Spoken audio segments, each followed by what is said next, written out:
बेटा, अब तुम 25 साल की हो गई हो, इसलिए मैंने तुम्हारा रिश्ता अंकित के साथ तय कर दिया है। क्या पापा, इतनी भी जल्दी क्या है? अरे बेटा, लड़का बहुत अच्छा है और इंजीनियर भी है, तो तुम्हारी सारी जिंदगी आराम से कटेगी। बेटा, कल अंकित की फैमिली तुमसे मिलने आना चाहती है, इसलिए कल तुम ऑफिस से छुट्टी ले लेना। ठीक है माँ, कल मैं छुट्टी ले लूंगी।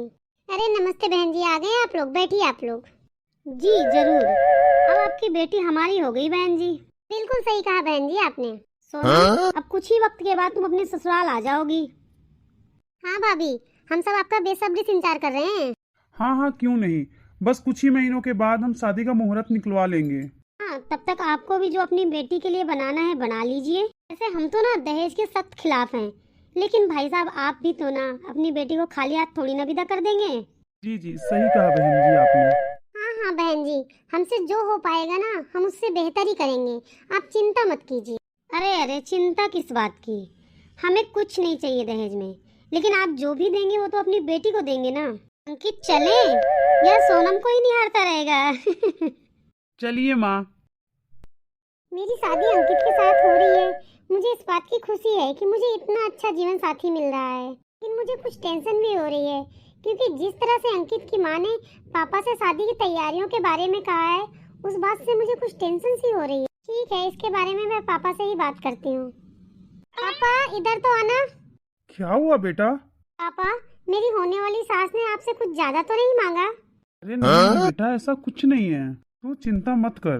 तू तो बस अपने आने वाली जिंदगी के सपने देख, यह सब हम देख लेंगे। पापा फिर भी आप अपने ऊपर ज्यादा बोझ मत लीजिएगा, मैं हूँ ना, मैं अपनी जॉब से सब देख लूंगी। सोनम, तुम चिंता मत करो बेटा, तुम्हारे पापा और मैं सब संभाल लेंगे। ठीक है माँ। अरे तो अंकित का फोन आ रहा है।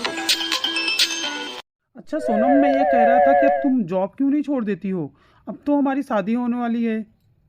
हाँ, पर अभी हमारी शादी में कई महीने बाकी हैं।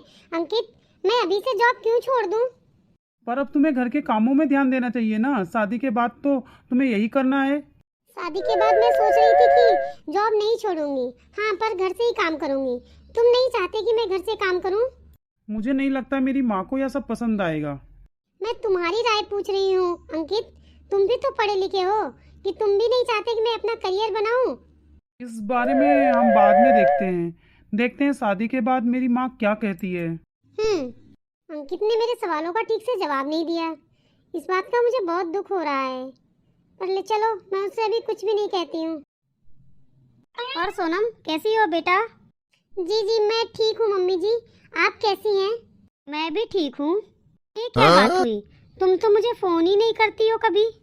नहीं नहीं, ऐसी कोई बात नहीं है मम्मी जी। मैंने सुना तुम अभी भी काम पे जाती हो। ऐसा ही चलता रहा तो तुम घर का काम कब सीख पाओगी बेटा?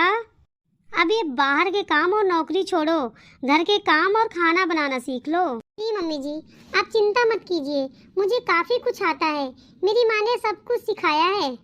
अच्छा तो ठीक है फिर। और मैं ये कह रही थी कि तुमने शादी के लिए चीजें लेना तो शुरू कर दिया ना? मैं कुछ समझी नहीं मम्मी जी। अरे मेरा कहने का मतलब गहने, कपड़े, ससुराल वालों के लिए तोहफे, यही सब। मैं ये कह रही थी कि जो भी तोहफे आप लोग हमारे लिए डालो ना, वो अच्छे और महंगे वाले होने चाहिए, ठीक है ना? ऐसा ना हो हमारी इज्जत चली जाए।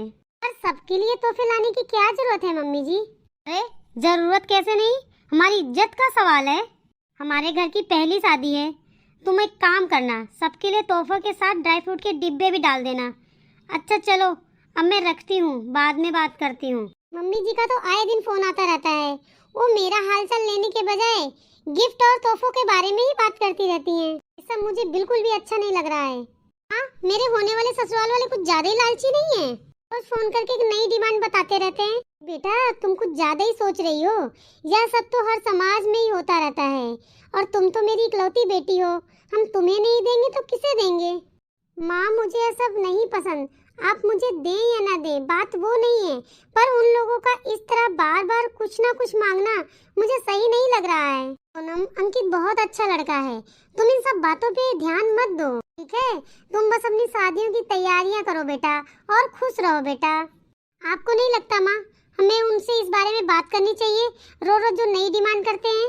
अरे बेटा तुम एक कैसी बात कर रही हो, वो तुम्हारा होने वाला ससुराल है, अगर उन्हें किसी बात का बुरा लग गया तो? नाराज हो गए तो? पर माँ, मैं नहीं चाहती कि आप दोनों मेरी वजह से इतना सब करें। आप ये पैसा अपने भविष्य और बुढ़ापे के लिए बचा के रखिए।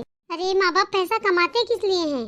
ताकि अपने बच्चों के ऊपर खर्च कर सकें। अरे तुम बस अपनी शादी की खुशियों पर ध्यान दो, बाकी हम सब देख लेंगे। मैं अपने मम्मी पापा को इतना समझाने की कोशिश कर रही हूँ, पर वो हमेशा यही बोलते हैं कि इन बातों को नजरअंदाज करो। लगता है मैं ही ज्यादा सोच रही हूँ इस बारे में कुछ। हेलो भाभी, कैसी हैं आप? मैं ठीक हूँ, तुम कैसी हो? मैं भी ठीक हूँ भाभी। अभी 2 दिन बाद मेरा जन्मदिन है, तो मैं चाहती थी कि आप भी मेरे जन्मदिन पर आएं। हाँ हाँ, क्यों नहीं, पक्का आऊंगी पिंकी। और ना, उस बर्थडे में मेरी सहेलियां भी आने वाली हैं, तो आप ना तोहफे में कुछ अच्छा सा और महंगा सा लाइएगा। मैं ये नहीं चाहती हूँ कि मेरी सहेलियों के सामने मेरी इज्जत कम हो जाए, क्योंकि तोहफा तो तोहफा होता है, उसमें कीमत नहीं देखी जाती। भाभी, आप मेरे लिए ना कोई महंगी सी ड्रेस या फोन या कोई महंगी सी अंगूठी लेके आइएगा। मैं अपनी सहेलियों को दिखा सकूं कि ये मेरी भाभी ने मुझे तोहफे में दिया है। पिंकी, ये तुम कुछ ज्यादा ही मांग रही हो। मैं तोहफा लाऊंगी, लेकिन इतना महंगा नहीं। मुझसे जो होगा मैं वही लेके आऊंगी, ठीक है? नहीं भाभी, अगर आपने मेरे लिए कोई महंगा तोहफा नहीं लेके आई तो आपको मेरी पार्टी में आने की कोई जरूरत नहीं है। अरे पिंकी, मेरी बात तो सुनो। लगता है पिंकी ने तो फोन ही काट दिया। पिंकी कितनी अजीब बात करती है, मुझे तो समझ में नहीं आ रहा मुझे क्या करना चाहिए अब। अरे बेटा, इतनी परेशान क्यों खड़ी हो? माँ, वो पिंकी का फोन आया था और वो बोल रही थी 2 दिन बाद उसका बर्थडे है, और वो मुझसे बोली अगर मेरे बर्थडे में आना तो कोई महंगी चीज लाना, अंगूठी, फोन या अच्छे कपड़े। अगर ये सब नहीं ला सकती हो तो बोली है कि मेरे बर्थडे में मत आना। अरे बेटा, अच्छे गिफ्ट लाने से तूने मना क्यों किया? कोई बात नहीं, हम तुझे एक अच्छा सा फोन ला के देंगे जो तू उसे उसके बर्थडे में गिफ्ट कर देना। माँ, ये कौन सी बात हुई? कोई बात नहीं बेटा, ये सब समाज में चलता है। मुझे अपने होने वाले ससुराल वालों का लालची होना ठीक नहीं लग रहा है। मैं क्या करूं, मैं अपने माँ बाप के सामने मजबूर हूँ। लो बेटा, ये आईफोन तुम पिंकी को दे देना उसके जन्मदिन पर। अरे पापा, आप क्यों ले आए पिंकी के लिए इतना महंगा मोबाइल? अरे बेटा, वो तुम्हारी होने वाली ननद है और छोटी बहन जैसी है, क्या फर्क पड़ता है अगर मोबाइल दे दिया तो। हाँ बेटा, तुम पहली बार अपनी ननद के जन्मदिन पर अपने होने वाले ससुराल जा रही हो, ऐसे में खाली हाथ जाना अच्छा लगता है क्या? पर माँ, ये इतना महंगा मोबाइल, ये इतनी मिठाइयाँ, यह सबके लिए तोहफे, ये सब बहुत ज्यादा हैं। अब मैं इसके लिए क्या अंकित से बात करूँ क्या? शायद वो अपने घर वालों को इसके लिए समझा सके। नहीं नहीं सोनम, तुम ऐसी कोई बात मत करना।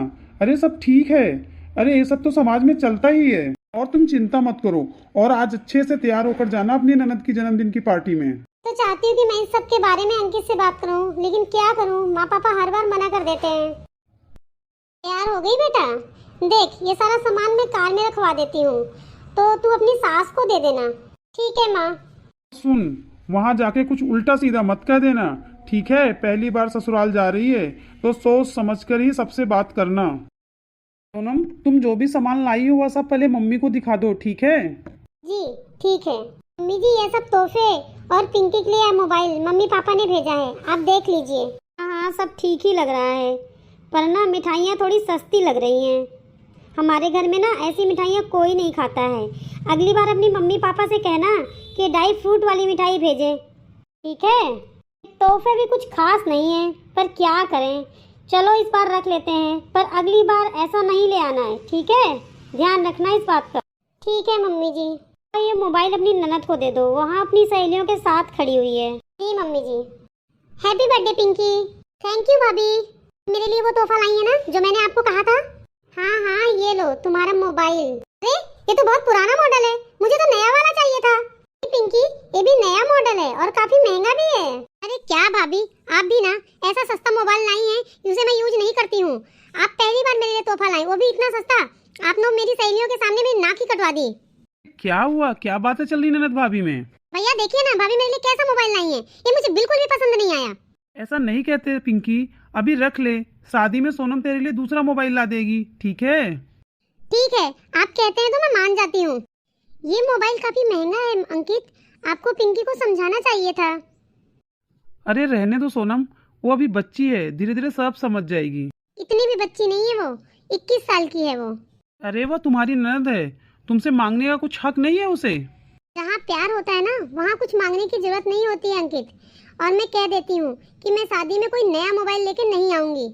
तुम ये सब बातें छोड़ो, ये सब बातें तुम्हारे मम्मी पापा देख लेंगे और मेरी माँ। नहीं, मैं आज सब कुछ साफ कह देना चाहती हूँ कि मेरे मम्मी पापा आपकी कोई मांग पूरी नहीं करेंगे। अरे तुम ये सब बातें बड़ों पे छोड़ दो ना, वो सब देख लेंगे। नहीं, अब नहीं। कई महीनों से मैं देख रही हूँ आपकी तरफ से कोई ना कोई मांग आती रहती है, कभी गहनों की, कभी तोहफों की, कभी कुछ कभी कुछ। अभी तक मैंने कुछ कहा नहीं क्योंकि मेरे मम्मी पापा के संस्कार बीच में आ रहे थे, लेकिन अब नहीं। अरे सोनम, तुम्हें इतनी भी तमीज नहीं है? अपने होने वाले ससुराल वालों से कैसे बात करते हैं? अरे कैसे बदतमीजी से बात कर रही हो अपने होने वाले पति और सास से? अरे आप तमीज की बात ना ही करें तो बेहतर होगा। आप मुझे कह रही हैं? कौन अपनी होने वाली बहू के घर से आए तोहफों के बारे में ऐसा भला बुरा कहता है? बताइए तो। आपने अपनी बेटी को क्या तमीज सिखा रखी है कि भाभी से महंगे महंगे तोहफे ले लो? चुप रहो तुम, खबरदार जो तुमने मेरी बेटी के बारे में कुछ कहा तो। क्यों, अब आपको बुरा लग रहा है जब खुद की बेटी की बात आई तो? और जब आप मुझे बोल रही थी काम छोड़ दो, घर का काम सीखो, खाना बनाना सीख लो, शादी के बाद यही सब करना है, तब आपको याद नहीं आया कि मैं भी किसी की बेटी हूँ? सोनम, तुम मेरी माँ से ऐसे बात नहीं कर सकती, समझी? और कोई भी मेरे माता पिता से ऐसे पेश नहीं आ सकता। और उनसे अलग अलग चीजों की मांग करना, तोहफे लेना, गहने लेना, तब तुम्हें याद नहीं आया कि वो मेरे माता पिता हैं? ये तो सदियों से होता आ रहा है, लड़की वालों को ये सब तो करना ही पड़ता है, इसमें कौन सी नई बात है? आज हमारा समाज बदल रहा है। आज लड़कियां बिचारियां नहीं हैं, अपने पैरों पर खड़ी हैं, इसलिए मैं इन सब चीजों का विरोध करती हूँ। बेहतर होगा कि ये सब बातें हम बड़ों पर छोड़ दें। जब शादी हम दोनों की हो रही है तो फैसला भी तो हमारा होना चाहिए ना। अच्छा हुआ कि मुझे मेरे होने वाले ससुराल की असलियत पहले ही पता चल गई। पता नहीं शादी के बाद और क्या क्या होता मेरे साथ। कितना सब मांगते मेरे माता पिता से ये लोग। ये हैं आजकल की लड़कियां, देखो। जी, हम हैं आजकल की लड़कियां जो गलत को गलत कहने की हिम्मत रखती हैं, और इसलिए मैं यह रिश्ता तोड़ती हूँ। नहीं करनी मुझे इस परिवार में शादी जहाँ बहुएं बस दहेज का सामान हो। तुम्हें क्या लगता है तुम रिश्ता तोड़ दोगी तो कौन करेगा तुमसे शादी?